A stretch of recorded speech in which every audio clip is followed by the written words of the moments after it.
Hello, friends. Happy Friday. My name is Steve, and I'm here today with Beverly Bambury. She's a book publicist. Beverly, thanks for joining me tonight. It is my pleasure to be here. Thank you for having me. Yeah, so usually I talk to authors and content creators, so I'm really excited that we were able to connect and have a chat because, first explain to us what a book publicist does. Sure. So my job is primarily to help authors and comic book creators and whomever I work with Mm. sell more books, essentially. So, I excuse me. So like I contact, bloggers and book reviewers and Mm. publications and if appropriate newspapers, TV stations, just depends on the market Oh, and wow. the type of book. And yeah, and I try to get them interviews, book reviews, things like that, which ultimately we always hope leads to more sales. Yeah, that's the goal, right? So Mhm. do you work with mostly self-pub and indie, or do you also work with traditional authors as well? It's a mix. I actually have a fair number of self-published authors, a few small presses that I work with as well, a literary magazine, but also some traditionally published folks. And I'm sure if there's any trad pub folks watching this, they know that they have to do almost as much work on their marketing and publicity as an independent or self-published person. So. Really? Well, surprising. It depends on the press, but yeah, like I mean, I've worked with authors who were on some of the major publishers that are just like they're kind of ignoring me because I'm not Stephen King. So, Oh, I've got to do this and I've got to do that, and it's a lot of work. The last I don't know 15 to 20 years, it's really been going that way more and more and more. wow. Mhm. So, how do you see the industry changing with self pub? It seems like it's becoming more popular. Do you see a trend in that direction? Absolutely. It is becoming more acceptable. There still is definitely something of a stigma and I get why. I mean, I love my indie authors. It's not I'm not hopefully partaking in the stigma, but there are because there is no kind of quality control, you just never know what you're going to get with a self-pub book. And some of them are amazing. And I always work with folks who have worked with an editor and professional cover designers. I want to help those people who are looking at the publishing part of it as a business because that's what it is. Hmm. But there definitely are people who are just like, they type the end and no one ever looks at it and they publish it and you can tell, right? And so that's why it can be so hard for reviewers and why I really relate to that aspect of it as well, Hmm. because you don't want to say yes, I'm open to everything, and then you have to sort all the wheat from the chaff. So it's complicated. I wish everybody would accept self-pub books because so many of my clients are, but I understand also why they aren't. Their time is valuable just like ours is. Hmm. So, for someone, if you have a reviewer who you can depend on that gets books turned around for you, and they're kind of wary of self pub, what can you tell them to convince them to give self published books a try? Well, in my particular case, I only work with people who have like very professional standards, Hmm. regardless of who's published the book. So if I were talking to, one of my book reviewer friends, I would say, hey, I know it's not your usual thing, but this is the editor that they hired. Here is the, developmental editor they hired. Here's the copy editor. Here's the cover designer. Here's the person who formatted it. Like this is a quality thing. I read it, I promise this isn't going to be a waste of your time. And Hmm. I think that's all people are looking for. I think if everyone who self-published did those things, and hey, I know not everybody has the money for all that, but I mean there are ways to do things affordably. I think I think more people would probably be more open to accepting self-published books if more people did some of that quality stuff. Hmm. So, if an author came to you and said, "I have a limited budget, but I wrote this book I'm really excited over," what advice would you give them? Well, if they're in a position, I mean, I think probably the most important things if you're on a limited budget would be editing, at the very least copy editing. Although developmental can be helpful because sometimes you don't realize what's structurally wrong. Anyways, that's a whole other conversation. Um, I would say you can look for I know tangents. You can look for students. You can look for people who are just Hmm. starting out editing. You may not get the best highest quality editing job, but if your budget is very limited, then something is better than nothing. And same with Hmm. cover designers. You can get pre-made covers. Some people don't know that you can get pre-made covers. And then what you do when you buy it is you can put your title and your author name on there. And those are much cheaper than just hiring someone to design a cover explicitly, custom for you. So there are ways that you can kind of cut some corners and still do the most professional job that you can. As far as I know, there's lots of different types of editors. I didn't realize it until recently how different or how many options you have with editors. What's the best type of editors to get? If you can recommend one type of editor, what editor would you recommend? Type of editor? It's tough. Probably, I think the copy editor, because ultimately a good copy editor is at least going to help make sure you don't have a ton of mistakes, and they can help you with word choice. That's not the same as proofreading. Obviously, proofreading is its own thing as well, but copy editors can usually help you with that to some degree. So if you can only pick one, that's what I would personally choose. Now, caveat, I actually don't write. I work with authors, but I myself am not a writer, so. How many books do you read? Because you must go through a lot of books too. Interestingly, way fewer since 2020. I really went through almost a year of not reading a whole lot, but I started doing audiobooks, which just right now, that's where my brain's at. And I've just been devouring them. Like at night, I'll play Stardew Valley or whatever game I'm playing and to relax. And I also have an audiobook going and just like tons of them. So I don't know, trying to think. Just in the last week, I've listened to 3 novels. Wow, really? It's just, well, I've also been sick. I mean, as you know, so it's probably would be less if I were working more, but I've been sleeping a lot. So comes in handy though, audiobooks too, for things like that. And I also have ADHD, so the multitasking thing works really well. So I'm playing my game with no audio, and I've got that, and then I'm cooking, and it's like I've constantly got the headphones and a book going, and but I have to play it at 1.1 to 1.2 speed though, because otherwise then I'm like going, come on, get on with it. So that's another reason maybe it goes a little faster. And Ashley says, I do the same, start an audiobook and play my Switch. Sounds like a good. You get in the zone, man. Like the other night I was just Stardewing away, and which is like my happy place game. And it's like suddenly 3 a.m. and I finished an entire book in one day. So Would you recommend an audiobook to every author if they have the means to get one done? Definitely. In fact, there's even a handful of sites and publications that only review audiobooks.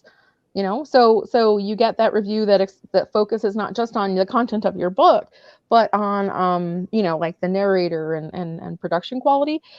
I know that it's a little easier for the folks like in the US, Canada, UK, because you've got ACX, the Amazon company that does audiobooks. Like I forget the details of it. I haven't actually worked with a client who's used it. I'm just familiar with it as a consumer.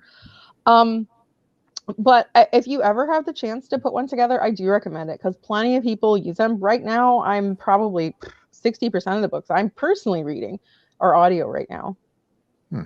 Yeah, I see more and more self-pub authors doing audiobooks recently. Seems like it's a good way to go. And with reviewers, do you approach reviewers to read books, or does the author do that? Or do you kind of recommend certain reviewers for the author? It depends. If they hire me directly for full service work, I will do all the contacting. I do as much work as possible for them. But I also have a coaching program because, see, here's the thing. I grew up actually quite poor. So for me, I'm very price conscious. But I mean, I have to, if I'm doing full service, I have to charge enough for my time. So it's not cheap to hire me. So one of the things, I was early in the pandemic when I had lost work and a lot of people were very uncertain about their, employment status or whatever. I started my coaching program because I'm like, you know what, for $30 a month, or there's a few different, tiers. Some of them have one-on-one coaching, blah, blah, blah. But you know what, for $30 a month, you can get some personal assistance. So those people, I might help them decide which reviewers to contact, and then they will do it because they're not paying for my full service work, right? They're just kind of trying to learn. Like I have a template that I share for query letters, asking for reviews. I've got, checklists, that kind of thing. So it depends on which part of the business that they're in. Yeah. So, well, first we say hello to Joshua Marcelli. He's here. He's a friend of the I channel. know that Joshua. guy. Yeah. Hey, bud. Love Joshua. Brandy said, in less than a week, I have listened to Salem's Lot and Heart of Atlantis, both pretty large books. She gets it. Yeah. Shelf Senators here. I like self-published authors that have been getting great narrators like Nick Puddle. I probably mispronounced Nick's name. Oh, yeah. Sorry, I'm an old person, so to see the tiny print, I got to read this, but Especially if you're on your phone, it's hard to see. I totally am, yeah. And these Yeah. are like my bifocals. I'm like, anyway. Yeah. So if an author hires you and they're picking reviewers, what advice what approach would you recommend for authors to approach reviewers with? What's some of the best and worst approaches? Well, I mean, as far as finding people, Google's a powerful tool. And I mean, I use DuckDuckGo as well because I'm trying to be more privacy oriented, but sometimes Google just gives you better results. So I'm sorry, tough, DuckDuckGo. But so I'll typically, when I'm first starting out, or what I suggest to authors is just, look at your genre. And yes, pick one, please, even though it's hard and sometimes it's more than one. But to sell things, you kind of have to label them. And it sucks, but that's just how it is. Look at like genre book reviewers, genre book news, genre, kind of become a thesaurus. And then I just start compiling a list. And before you even approach, if I may just kind of gloss on this a little, before you would even approach, you really have to figure a few things out. One, is that reviewer accepting review requests? Because a lot of places are not. And they're overwhelmed. There's millions of authors and there's only so many reviewers, right? And typically they're not being paid for their time and there's only so much time in the day. So I encourage authors to have empathy for that, right? Like, don't get demanding about it. Anyways, so number one, are they accepting requests? Number two, are they active? Have they posted in the last couple of weeks? Because if they haven't, then they probably are on the way out. It's a high burnout thing, right? And then do they read your genre or not? Because if they don't, definitely don't ask them to read your book. Like, I actually know a lot of book reviewers. A number of my good friends are book reviewers or people who run sites and that kind of things. And I still occasionally am hearing about somebody approaching them with, say, an erotic romance when they're a horror and science fiction site. And it's like, it's cool that you have your erotica and stuff. Awesome. But if it's not an erotica website, then don't contact them. It wastes your time as an author who has limited time, and it also wastes the other person's time. So those are the main things, before you approach, check those things. Sorry for the listeners who don't know, I have COVID and I'm mostly okay, but I'm like, I am having some breathing problems. So I swear that's all it is. Anyway, as far as the actual approach, then I would simply be short and to the point. People are busy. These reviewers are busy. They get probably hundreds of emails a week in some cases. So what I do is I just say in like the first sentence of my email, first of all, find their name if possible, and you usually can. Sometimes you can't, but dear name, I'm writing about my genre, whatever genre book, called this, release date this. Here's the cover blurb so you can see what it's about, a link to Amazon or wherever, and then say, I'd love it if you'd review this book. You reviewed X, which was fairly similar, and you liked it, so there's a good chance. And if you don't have time or interest in reviewing, I could potentially host an excerpt or do a guest blog, or so. And then that's it. Like, it's just like bam, bam, bam. And I've had quite a bit of success with that approach because I think people just like that their time is being respected, And Laurel Hightower is here. Hey, Laurel. Laurel! It was good to see Laurel and Joshua and everyone else come by and say hello. Typically, how soon before the book's release date do you recommend an author approaching reviewers? How much time should you give a reviewer? The ideal is 5-6 months. And I know that and again, ideal. We don't live in an ideal world. That gives people time to prioritize your book. Again, people can only read so much. If you come at me early and say, oh, it's going to be, don't worry, it's not out for 6 months. I don't want to rush you or put pressure on you. And, like, I think that makes a difference. But frequently, you're really in that 3 to 4 month period. I think more realistically for a lot of people, depending on, what it is. Now, when I'm working with somebody who comes to me and says, I want to hire you, my book's coming out next month, I'm like, yeah, you should have gotten hold of me like 5 months ago, my dude.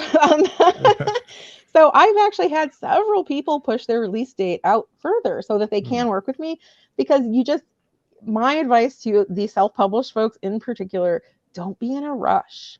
Don't be in a rush, because getting reviews and attention for your book, like, the lead time is huge. There's some places that aren't even going to look at you if it's not at least 3 months out, right?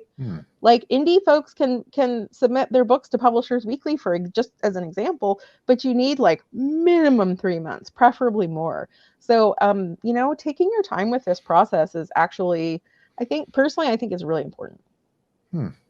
That's interesting. So if someone came to you and said, I am determined to release my book next month, I will not change the release date, what approach can you take with that type of situation? Well, I would say, hey, you can still go through the steps. You can still ask people, but you're just not going to get as many yeses. I know, that's just like my smug mom look there. Like, it's true though. Honestly, it's true. Still ask. I would never say don't ask, but it's just, you have to expect that that's how it's going to be. Yeah. I've been approached by a lot of different authors, and I think out of the about 30, I think I've had maybe one or two really strange experiences. I think most of them are pretty reasonable and understanding. Definitely. So I've been surprised with that, but most of them are pretty understanding that it's tough to get books turned around too quickly. But it must be tough to approach reviewers in that way, because it must be kind of nerve-wracking to know your book's coming out, and it kind of adds this pressure on you to get the word out for this thing that you've worked so hard on, and it must be kind of stacks on each other, and it becomes a cycle. Well, it can be really overwhelming, and that's part of what attracted me to this profession. Originally, I was getting my degree a little bit later in life. I was almost 40. And I was finishing up my degree. I did an internship with a publisher. I already loved books. I mean, I've worked in bookstores. I read every book in the library. I'm just one of those book people. And like we all are here probably. And so I kind of asked these folks that I knew, and I worked with them. And it turns out I gravitated very naturally toward the publicity side of it. And I saw that even though they were a traditional publisher, just how overwhelmed the authors could be. And as I met more authors, and some of them self-published, I was like, oh man, my heart goes out to people. Like it's so much work, and it can be so overwhelming. So that's part of my whole purpose in life, really, is just kind of helping people not be as overwhelmed by the process. Yeah, exactly. And Ashley says, more times than not, I can tell if an author took time with their book or rushed it. Yeah, definitely. And when you recommend reviewers, or when you're searching for reviewers and trying to compile a list of which reviewers to kind of target for a certain genre of book, are there any red flags for reviewers or content creators that you say, this person reviews your genre, but I don't know if you want to really go there? Are there red flags that authors should look out for to avoid certain reviewers or creators? I can't really think of any. I mean, if you're not open to getting a negative review, which I'm just going to say right now, you should be open to it. Readers are entitled to their opinion, and they don't have to like your book. I love you, authors, but you got to be ready. So if you know you can't handle a negative review, then at least look out for people who might give 1 and 2 star reviews. Some places will only talk about books they like. So, I mean, if that's something that's important to you, I wouldn't even call it a red flag as much as a preference. Just kind of take a look. And you should always be taking a look before you ask someone anyway, because your best bet when you're asking is also, again, like I mentioned just briefly earlier, saying something like, you read this and it seemed like you liked it, and my book is similar in this way. You kind of want to have taken the time to have read some of the reviews anyway, and you don't want to go in cold. It is time consuming, but I think that really pays off. And our friend Nicholas Kaufman is here and says, hi, Beverly. Yay! Beverly was my publicist very early in my career, and she did a fantastic job for my book. Sorry, everyone. I'm a little congested. Oh, I thought you were verklempt too. I was like, he's so No, excited for me. No, yeah, it's no, just I'm sickness. We're excited. both Yeah, sick. it's great. And I know Nicholas is great. We had a great chat, and his book is high on my list. And our friend Epic Tales is here. Don't give a Oh, YA reader a horror book to review. No, yep. that's Yep. that. That's, yep. And speaking of genres, are there certain genres that feel like they're harder to kind of break into in the industry? Lately, I've been personally struggling the most with fantasy, and I don't know if Hmm. there's just a glut of it. And I just want to again just stipulate this is my own personal view. I can't speak Right. for what other folks are experiencing, but I've had a little bit more of a struggle with fantasy lately for some reason. Hmm. I've got a couple of people I've been working with who have like these really good books, these really cool books, and I really loved them, and I'm just having a harder time getting people to want to read them for some reason. Wow. Yeah. Wow. I wonder if there's a kind of a bubble that's bursting with all It could the be. entertainment and TV and movies and everything. Yep, and now we're on Wheel of Time TV show, so that's kind of another, you know, not me hate, which is awesome. Sorry, it sounds like I'm like hating on Wheel of Time. I'm not. Just saying, it adds to the bubble. Right. Yeah, it adds to the amount of content out there that's in the same genre, and that's interesting. I wouldn't have expected that. Is there a genre? Yeah, is there a genre that's easier to get into? Romance is like my favorite thing. I don't get to work with a lot of romance yet. I've been trying to grow that part of my business, romance writers. But I have had such good experiences. Like a while back, one of the major publishers sometimes subcontracts out things like blog tours. So earlier in my career, I did some blog tours with HarperCollins, and again, as a subcontractor, I was not an employee. I don't know what legal things I have to say. I just gonna make that clear. But I had so much fun. Honestly, it was just like so much easier for some reason. I guess because Hmm. a lot of the people who read romance are very voracious readers, right? And I think they just maybe go through more books than Hmm. I don't know. But yeah, that's been the easiest one for me personally. And erotica, they're kind of in the same basket in that sense. I think a lot of voracious readers. Hmm. Interesting. Yeah, that's really surprising. Our friend Harfoot is here. Hi, glad to see you're feeling better, Steve. Thank you. Lovely Friday Live interviews. Thank you for stopping by. Oh, thanks. Nice to meet Yeah. you. Yeah, and Ashley says, yes, give the romance. And, It's fun. I'm a horror person like through and through. I'm an aging goth, and like yeah. I mean, I've always just liked really weird, strange, unusual, scary, disturbing stuff. But I mean, I love all the genres. Like people should read what makes them happy. Yeah. And our friend Epic Tales says it's fine to hate on the Wheel of Time show because it sucks. I actually haven't even started watching it. I just finished an amazing show called The Silent Sea, which is a Hmm. Korean horror sci-fi drama thing on Netflix. Like super good. Hmm. So I haven't made it back to Wheel of Time yet. It's coming though. Yeah, eventually. I have zero interest in it, but I'm glad Fair, people are hey, enjoying it. Yeah. fair enough. Yeah. Yeah, I'm glad people enjoy it. Ramon, what is that? Move on. I'm not sure. Mr. Morningstar, let us know what that is. All And right. Laurel says, love romance. Yep. And Mr. Morningstar says, romance readers skip to the naughty bits.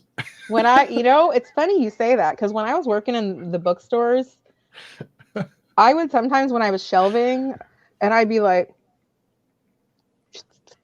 and just like actually totally look for the naughty bits while I was working. So you're not wrong. That's why they go through books so fast. They're skipping to the good stuff. And with horror, you mentioned being a horror fan. Maybe it's just because of the people that I've come to know and the books that I've been reading, but it seems like there's a big explosion of so many great horror books and so many wonderful authors out there from so many different backgrounds and gender. I mean, there's such a variety of horror. Is that just me, or do you see that too? I've been feeling like I've been seeing a lot of it too. And there definitely have been some struggles in the genre as far as Twitter. And Twitter is not the whole world. Like, don't stress over the Twitter drama stuff. But anyways. But I also discover a lot of new authors that way, which is why I don't see me leaving Twitter at any point. Yeah, I'm sorry, I've lost track of what I was saying. I agree with you though. I've been seeing a lot of really cool stuff, just like a little bit experimental, a little bit different perspectives. Like, and I know he's actually really popular right now, but I read just I don't know, last year I read The Only Good Indians by Stephen Graham Jones.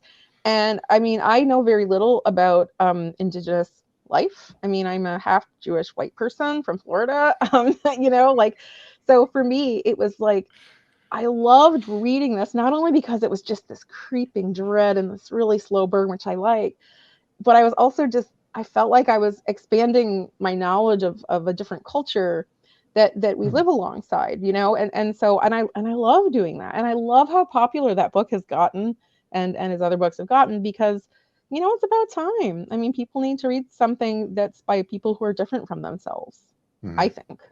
Yeah, definitely. And you mentioned Twitter, and I wondered, what social media platforms would you recommend authors focus on? That depends a little bit on your goal. Like, you're networking with other authors and industry professionals. I have personally had the best luck with that on Twitter, hands down. Like, I mean, and I think that when you're getting started in your career, I think that can be really important to do. But as far as like meeting fans, it really depends a lot on what you write. Like, I think the horror community exists a little bit more on Twitter, I think, than it does anywhere else. From my perspective, as again, a 46-year-old woman, I'm sure there's stuff I'm missing. But I'm seeing other people on TikTok who are just having a blast, like some science fiction, YA, middle grade authors having a blast on TikTok. I actually need to kind of get more into it. Like, I understand it and I've used it mostly to post videos of my very cute dogs. But but like I'm getting added by authors all the time, so I'm like, oh, okay, all right, people moving over here, and the hashtag game there and on Instagram is pretty strong. It doesn't, so yeah. I guess that kind of answers it. Twitter for sure. Facebook is a great place for people to find you, but it also, the algorithms are like, if you're just using a page, like I have a Facebook page for my business, but it gets almost no action. I mean, most of the posts, that's why I always post something on my personal Facebook page as a public post so that people can see it and find it and interact with it, even if they're not my friends on Facebook. Because you could definitely have good conversations there. Anyway, sorry, there's like 50,000 thoughts in my head. But yeah, so, it depends a bit on your genre. It's the short answer. Yeah, it's all good stuff. It's really fascinating to me. Oh, thanks. Yeah, and I wonder too, what would you recommend authors avoid doing on social media? Or is there anything that you would say avoid X, Y, and Z just because it's the better business practice? Is there anything you would say, don't do this? Never, ever, ever, ever complain about a bad review, guys. You can be mad, you can be sad, you can feel rejected, feel how you want to feel, but don't complain about it. Some people post them and they kind of laugh at it, and that's not so bad. It kind of depends on your approach, but in general, or complain about reviews at all, frankly. Like, I mean, again, reviewers are taking their time typically without money, and they're kind of doing you a favor, and it's up to them whether they like it or not. And not everyone's going to like you. You could be the best banana in the universe, but some people just don't like bananas. Like, it's not a personal thing. Oh, sorry, I made you cough. That's good. I heard that when I was a little kid, and that's one of those little lessons that stuck with me like my whole life. Yeah, that's a good advice. Yeah, because I think recently it seems like the easy part of it, obviously it's not easy writing a book, but it feels like the real work and the real grind starts after the book is done, and you have to get the word out, especially for self-pub or small press authors. What are some good methods to help promote? Are there hashtags? Are there certain things that you would recommend authors do, or you suggest authors do? It's I think that there's an aspect of it that really is just kind of a grind, and I think just the process of getting to know people, if it's appropriate for your genre, going to conventions, you kind of, I think a lot of indie people start with the networking with other authors. And I think that's actually a good place to start. You eventually do want to break out of that. And that's kind of where going to reviewers and websites and YouTube booktubers and Bookstagram, and that's kind of where that expansion comes in, because that's where you can start hopefully getting some readers that are not just authors. Sorry, that sounds bad. But I mean beyond the No. group of authors, like, you know, like you kind of want to mix it up a little bit. So as far as that goes, you know, I think on Twitter, I wouldn't worry about hashtags. Twitter search doesn't really take them into consideration in the same way. It's just if you search the word, it's the same thing as if you search the hashtag. Oh, But on okay. Instagram and TikTok, yeah, you do want to use hashtags, but don't use too many. Just pick one or two or three maybe that go with your genre and just kind of leave it at that. If someone's searching, they'll find it, you know. But yeah, I think just asking for reviews and just getting out there and grinding. And remember also that it can be very discouraging, especially for your first one or two books. The more books it's the conventional wisdom has held true for me that the more books you have, the better you tend to do. There are a lot of people who don't even want to start a series unless it's finished, and I you know, and I get it. I personally, I don't know, I'm optimistic, I guess, and I don't really worry about that. But my heart's been broken. In fact, there's a certain person who's already left a comment who I'll never know the end of that series now. So Oh, no, I'm wondering. they know who they are. Oh, leaving us hanging. Yeah. And Ashley says the people who stand by, who stand your books and works will do enough criticizing of those negative reviews anyway. That's totally true. Like, you know what? Let other people do it. You can just be all shiny up here, you know, taking the high road, you know, being a professional, and you know what? Other people can do it. And maybe you can click like on something. Maybe you can do that. But that's the most you should do. And I have a follow-up question for you here in a second. But Laurel Hightower says you should host like an intro seminar for new authors. So many pitfalls there's no way to know about. That's true. And I do that a lot at conventions. If you see me at a convention, like I was just at Worldcon virtual, I was at World Fantasy in Montreal. I mean, I love conventions. I can't be at nearly as many as I would like, but I do a lot of those sorts of, you know, publicity 101 type talks, and you might even find some of those online. Anyway, thanks, Laurel. I should do that. Yeah, that's a great idea. Like a web series. Are you going to StokerCon? I currently am planning to, yes. Cool. I already have tickets. Oh, awesome. Yeah, I have tickets and a hotel reservation. We'll see what happens with COVID land and all, but yeah, it's always up in the air. You never know what's going to happen with this crazy world we live in. I went to the last in-person StokerCon in 2019. Like, it's so hard to believe that was the last in-person. And I've been at the virtual one in 2020 as well, in 2021. Wait, did we do one? Yeah, I've been to the virtual ones too, so it's a good. It all blends together. The last couple of years, right? Yeah. Jonathan Sirius is just tuning in now. Howdy, folks. Howdy. Hope you're having a good Friday. And Mr. Morningstar loved Crossroads.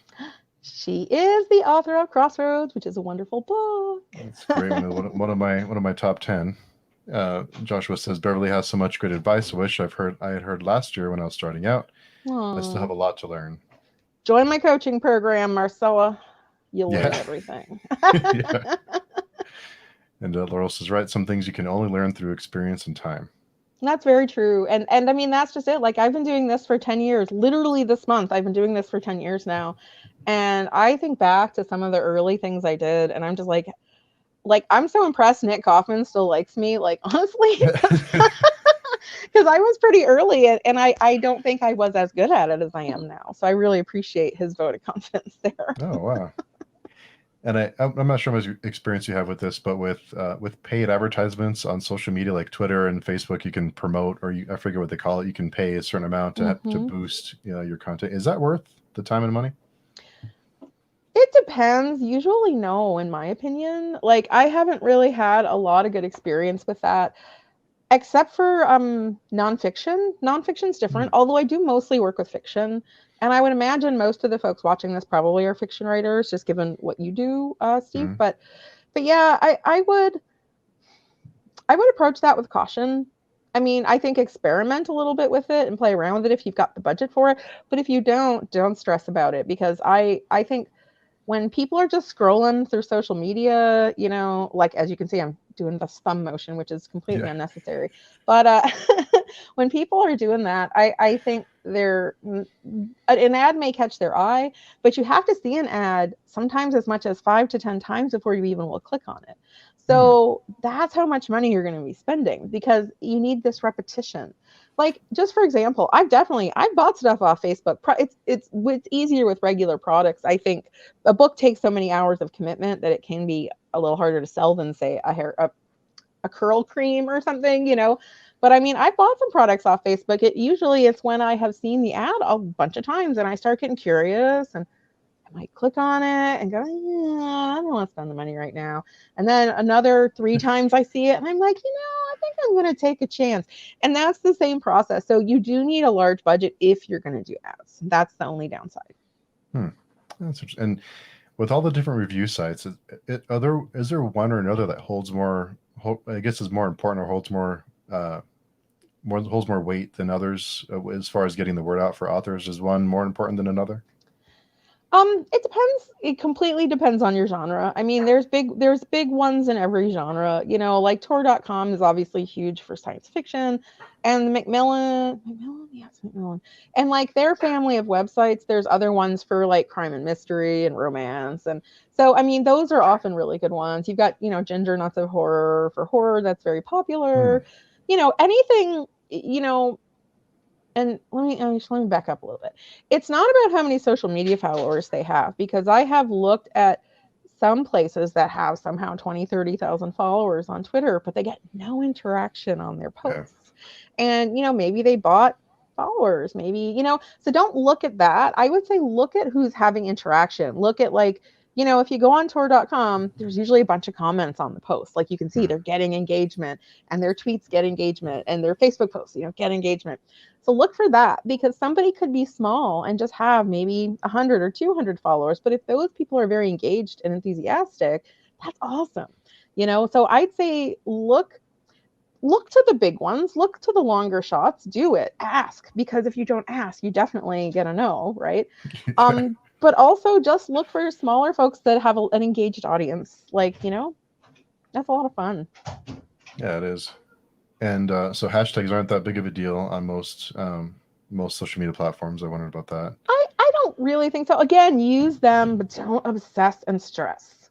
That would just keep it simple on hashtags, And typically, how many reviewers do you seek out for a book? If, let's say, I have 6 months before my book is going to be released, how many reviewers is the right amount? Because you're not going to have, I'm assuming you're not going to have a 100% return on all the books you send out. So, well, first, I guess, what percent return do you get most of the time? And how many reviewers do you typically try and seek out if you have the time?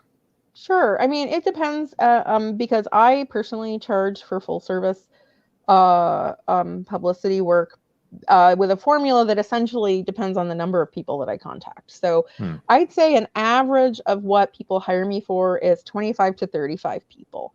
And that is just how many people I'm asking. It depends. I would say before the pandemic, it was probably safe to say I was getting between 20 and 30% success. But since the pandemic, it has been lower. And I just think a lot of people's energy isn't the same. Well, I think it's starting to get better now that we're kind of, further into it. But I am still seeing a lot of websites that are closed for review requests and stuff, more than I was before. So, I would say just try to be patient. And even if you're only getting, a 10 or 15% success, if you're doing a campaign, like, just keep putting one foot in front of the other. Whatever's going on now isn't going to last forever, for sure. It feels like it. Yeah, I was just thinking the same thing. And Laurel says it's a good question on how many. Yeah, I always wondered how many, because I'm assuming you get a certain amount return on how many you send out, because not every book you send out will have a review done. So I wondered how many you send out. No, and yeah, it's again, yeah, I'd say typically 25 to 30 is probably the most popular package that people work with me. But in all honesty, there's a diminishing returns aspect. Like I could contact 50 people, but by the time I'm getting up to 40 and 50, like I can be scraping the bottom of the barrel to some degree as well, right? So, where I'm really having to search for people and like find new people, because I don't even know that many people who might review X genre or Y genre, so it's I mean, do what you've got time for, do what you can afford, and the important thing is just to keep doing it consistently, and not just do it for one day and then give up or whatever, right? Yeah. and keep working on write that next book, and then work on that one. Like, it's eventually going to get better. You may never excuse me, you may never be a full-time writer. That can be tough, especially in today's environment. But there's no reason not to try. Again, I'm an optimist. Yeah. I think it comes with the job. I think you have to be I think it's an optimistic. You have to have that mindset that we're going to get this done. Otherwise, That's very true. Yeah. If you sent out 30 review copies to someone, how many would you consider a success that you get a review back? What would you say? Wow, that's really good on 30 ARCs we sent out. Like, I'd be super happy with like 10 to 12. Wow, really? At this point, again, the way things are right now, that's what I'd be happy with. Now, you say sending out books, but I would say I don't even send out books unless I have permission to do it, or like the person's consented to receive the book. Unless they're a place like Publishers Weekly where you just send it and that's what you do. And it's not, if there's not a finesse process, it's just a process because they're so big. But like in the ones where I have to ask, like, unless they explicitly say, okay, send the book here, I usually don't. I'll usually ask and say, hey, are you interested in this? So that helps in a few different ways. It's cheaper for you if you're not just sending books out willy-nilly, especially if you're self-published, right? Or you're a small press. You may not be able to afford to just send books out willy-nilly. Right. So I think that even though the process is time consuming, I think you're going to save a lot of money on physical books. And a lot of reviewers are happy to receive ebooks. It just depends on the person and their preferences. And Laurel stole my next question, which was, do you notice much difference between using physical ARCs and digital only, which is a good question. Definitely. I do think you are more likely to get a review out of a physical copy. Because I think if you think about it, like, something's there in front of you physically, you can see it.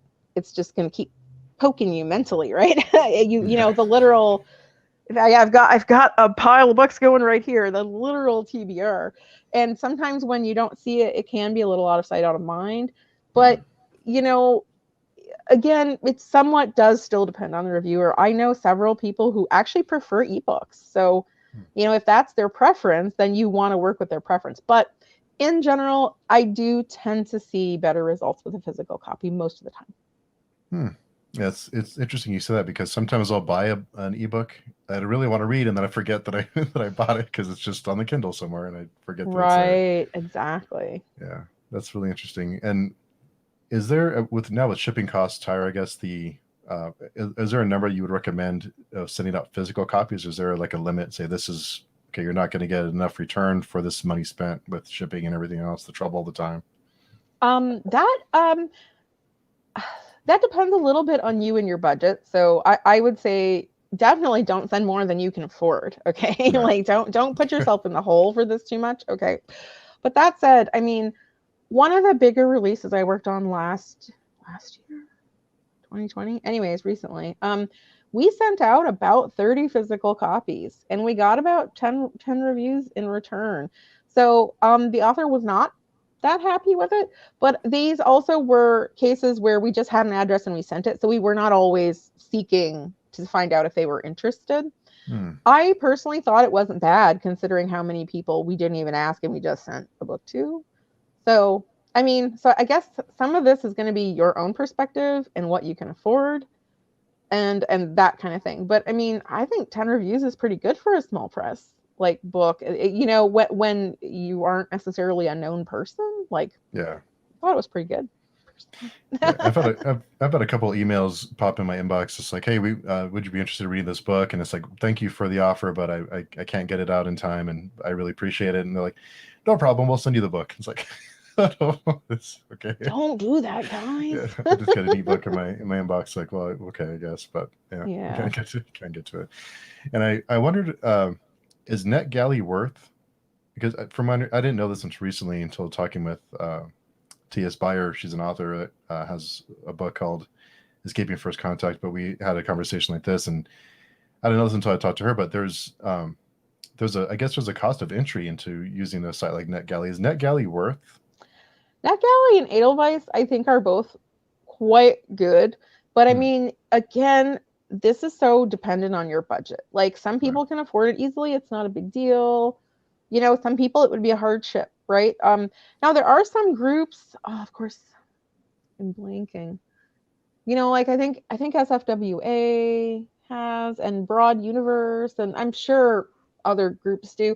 There also are ways you can get a discount on it too. So consider joining a professional organization for your genre or your genres and see what benefits they have as far as Netgalley, because yeah, there's definitely are ways you can get it cheaper by joining an organization. Because yeah, it's really cool. Sorry. No, it's I'm sorry to interrupt you. It's okay. Yeah, I wondered about Netgalley, if that was worth, if you had the means, if it was worth. I mean, it definitely. I mean, you know, you still are going to be competing with you know, a lot of other books, but it's not quite as many as just sort of the general, you know, stuff. Like big words and then like forgetting words, but yeah, you know, it's a little bit smaller of a pool anyway. Pool's a good word. That's a good word, yeah. And our friend Priscilla Bettis, her book is just released recently. She says, as a reader, I love Netgalley, but there are so many books there that I think from author's point of view, their works offered are watered down. Yeah, I mean, it again, as anything gets more popular, it's harder to use, and that's just like, I love that there's so many people writing books. I love that there are fewer gatekeepers involved. I mean, I'm definitely a power to the people kind of person, but I mean, the business aspect of that, the business side of that is there is some saturation. There's a lot of saturation, and that's why it's hard, and that's why it's important to really just, you know, to stick to make a plan and stick to it and just kind of keep being consistent, because it's work. It's the business side of it. The art is the creation, but then selling it is the business side. So, and that's hard. That's hard for most people. Yeah, that's switching gears. That's a big change from being the creative side to the business side is a big change. And Jonathan asks, when did it become the indie standard to send out free copies of your books? I understand exposure, but I think we can do better at that. I don't know what LFLR means. I forget the acronym. Yeah, but here's the thing. When you're asking for reviews, you send a free copy. You don't charge people to review your book. That would be just incredibly gauche, honestly. I mean, I wouldn't say, I'm not suggesting you just give out freebies to everybody, every rando out there. I mean, people should buy your book and pay you for your work. I mean, artists are people who are creating work, or who are creating things, and that's the work that they do. That's the labor that they do, and they should be paid for that.